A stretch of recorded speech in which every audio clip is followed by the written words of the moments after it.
আলহামদুলিল্লাহ, গত কিছুদিন আগে আমি আপনাদের মাঝে একটি ভিডিও শেয়ার করেছিলাম। ভিডিওটি হলো আমার একটি ফার্ম ছিল। ওই ফার্মে আমি কিছু ব্রয়লার মুরগি পালন করতাম, হালকা কিছু ব্রয়লার মুরগি পালন করতাম। তো এক পর্যায়ে ব্রয়লার মুরগি থেকে আমি একটু লস খাই। লস খাওয়ার পরে ফার্মটি বন্ধ করে দেই।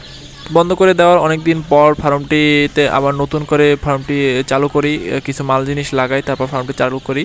চালু করার পর নতুন করে আমি আবার 200 পিস বাচ্চা অর্ডার দিই। সেটি হলো সোনালী হাইব্রিড জাতের যে বাচ্চাটা আছে, ওই বাচ্চাটা আমি নেই 200 পিস। তো আজকে মোটামুটি আমার বাচ্চার বয়স একদিন। আজকে সকালে বাচ্চাগুলো নিয়ে আসছি। সকালে অনেক তাড়াহুড়ার মাঝে ভিডিওটি করা হয়নি, তো রাত্রে আমি ভিডিওটি দেওয়ার চেষ্টা করছি আপনাদের মাঝে।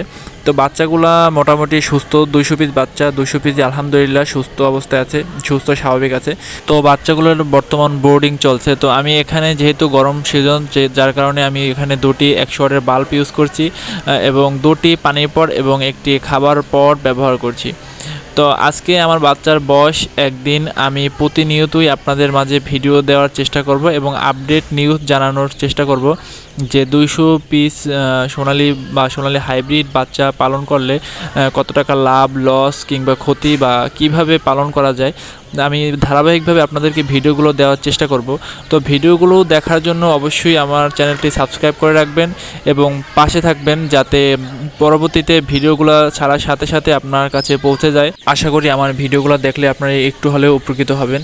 কিভাবে সঠিক নিয়মে মুরগি পালন করা যায়, কম খরচে কিভাবে মুরগি পালন করা যায়, এই সকল ধরনের আপনাদেরকে খুঁটিনাটি তথ্য দেওয়ার চেষ্টা করব আমার এই চ্যানেলে।